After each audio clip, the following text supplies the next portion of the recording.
Malis ka na dito! Alis!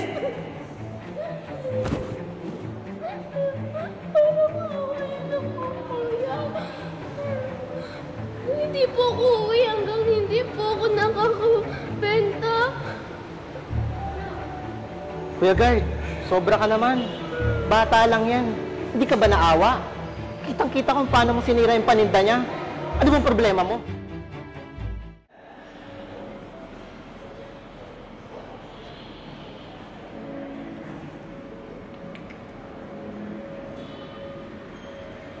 May bata!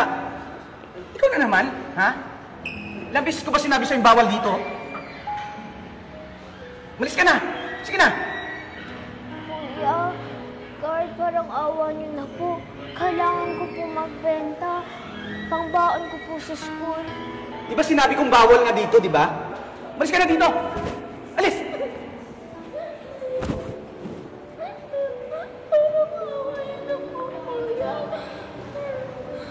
Hindi po ako uwi hanggang hindi po ako nakakabenta. Kuya Guard, sobra ka naman. Bata lang yan. Hindi ka ba naawa? Kitang-kita kung paano mo sinira yung paninda niya. Ano bang problema mo? Sir, trabaho lang po. Sumusunod lang ako. Trabaho? Paano naging tama yung pagmamaltrato mo sa bata? Kung totoo may puso't damdamin ka, sana inisip mo yung kalagayan niya. Tingnan mo naman, oh. Umiiyak siya. Mag-aaral pa nga yata yan eh.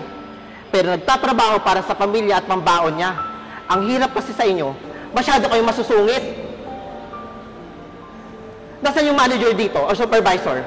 Para maturuan ka ng leksyon. Dapat nga matanggal ka sa trabaho eh. Kasi panira ka ng diskarte. Teka, ano kaguluhan to? Ma'am, sumusunod na naman ako sa policy namin eh. Nabawal yung vendors dito. Tignan nyo naman yung ginawa ng guard nyo. Nagbebenta lang siya. Eh, galing pa nga yata itong school eh. Teka lang po ha, kalma lang po muna tayo ha, kalma lang po ha. Paano ako kakalma? Tingnan mo naman yung itsura niya, oh. Umiiyak. Naintindihan ko po na ganito po yung mga naging reaction natin. And I am very sorry po dahil umabot pa tayo sa ganitong sitwasyon. Pero ako na pong bahala, ayan niyo po, ako na pong bahala. Hindi ako papayag. Kailangan, tanggalin niyo siya sa trabaho. O kaya, iba niyo sa lahat ng branches niyo. Ma'am, wag naman po ma'am. May buntis po akong asawa, saka may pinap-aral pa po ko. Sana inisip mo yan. Bago mo sirain yung diskarte ng bata. Dapat bayarin mo yung sinira niya o doblehin mo pa. Opo, hindi ako po yung tatawag ng pulis. Teka lang ha, wag muna, sandali lang ha. Bago yan, okay lang ba? May itanong ako sa bata, kung okay lang? Bata, anong pangalan mo? Saan ka nakatira? Oh, bakit di ka makasagot? May ID ka ba? ID. Any kind of IDs. Naiwan ko po sa classroom. O sige, yung phone mo na lang. May phone ka ba? Akin na yung phone mo. Dali, akin na yung phone mo. Pwede ko bang makuha kung ano yung pangalan ng guardian mo? Para matawagan namin siya? Si Tito Koy po ang guardian ko. O sige, tatawagan ko siya. Sandali lang.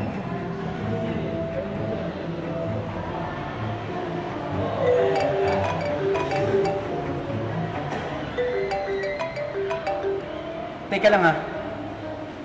Ikaw yung guardian niya? Hindi ko alam kung bakit tumunog yan. Sir, teka lang. Ikaw yung tumutulong sa kanya pero tumunog yung phone mo. Hindi ko alam kung bakit. Scripted ba ka? Hindi ko alam kung bakit. Kaya palang lakas ng loob mo, ha? Ako ba yung gawin mo masama? Kasabot ka pala? Sir, wala po akong ginagawang masama. Kung wala kang ginagawang masama, bakit tumunog yung phone mo? Saka bakit di ka makatingin sa amin ng diretso? Sorry na po, sir. Hindi ko naman po sinasadya manloko ng tao eh. At di po ko estudyante. Ano? Di ka estudyante? So kaano-ano mo to? Yung totoo? Handler ko po siya. Hindi ko naman po intention manloko ng tao. Alam mo, Iha, di dahilan ng kahirapan para manloko ng tao. Ha? May iba pang para magtrabaho ng marangal. Lalo ka na. Alam niyo, tama si Kuya Gerd eh. Ginagawa niya lang yung trabaho niya. Tapos grabe kayo dumiskarte para makapanglaman ng ibang tao. May pa-uniform pa kayo. Grabe kayo. Oops! Saan kayo pupunta ha? Huwag kayong umalis dito. Hindi ko mapapalagpas tong pangluloko nyo. Tatawag ako ng pulis para sa tamang aksyon. Teka, walang ganun. Pare-pareho lang tayo nagtatrabaho eh. Kailangan ko ng pera. Kailangan mo ng pera? Magtrabaho ka. Ano bang mahirap makabangon kapag nawala yung tiwala ng tao sa'yo? Ha? Saka sana maging aral na to para sa ating lahat. Hindi lahat na mukhang kawawa ay totoo. Minsan kailangan natin maging mapanuri para hindi tayo maloko. Pasensya na po. Sige na, Tons. Dali ko yan sa Kami testigo. masama. Tara na. Sumama na kayo sa akin. Pasensya na po kayo. Tara na. Anong guide? Pasensya na po. Pasensya na po mga customers dun sa kaguluhan sa labas. Ginawa na po natin ng aksyon at pinasamahan natin sa guard natin yung modus nung dalawa.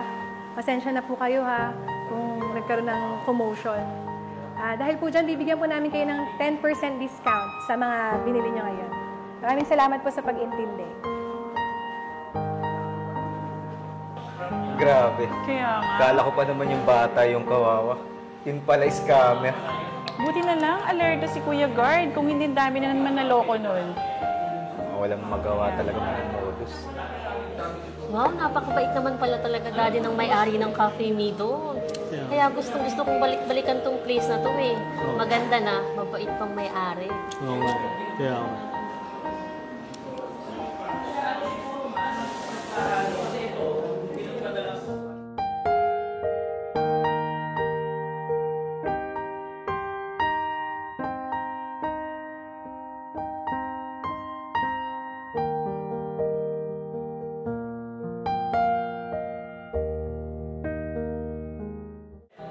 Thank you, Cafe Mido, for collaborating with Tiban Productions.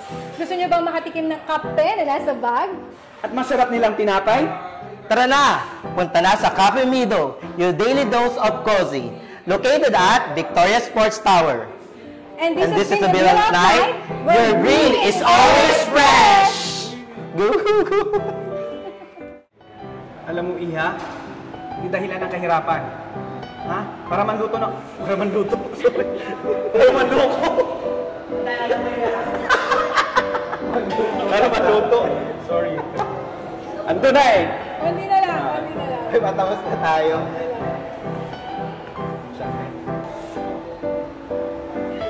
Alam mo, Iha, hindi dahilan ng kahirapan. Ha? Para manluto. Ba't ka manluto? Ayan na. Ayan na. Ayan na. Kailangan mo ng pera? Magtrabaho ka. Hindi yung manluko ka. Alam mo bang mahirap makabangon? Nabulol na ako, sorry. Kaping-kaping.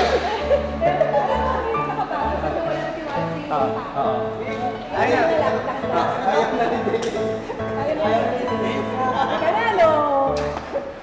Si Denise ako na. Kailangan mo ng pera? Magtrabaho ka. Alam bang mahirap yung tiwala ng tao kapag... Tama ba? Mali. Mahirap makabangon pag nawala. Kailangan mo ng pera? Magtrabaho ka. Alam bang mahirap yung tiwala ng tao kapag hindi ka na nakabangon? Pag mahirap, upahin mo na lang kaya. Mahirap makabangon.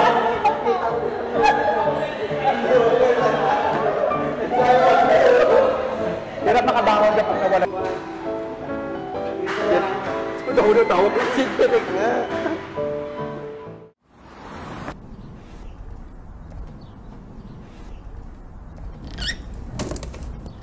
Hi. Buti naman nandito ka na. Wala yung pinsan mo? Nandito naman ako eh.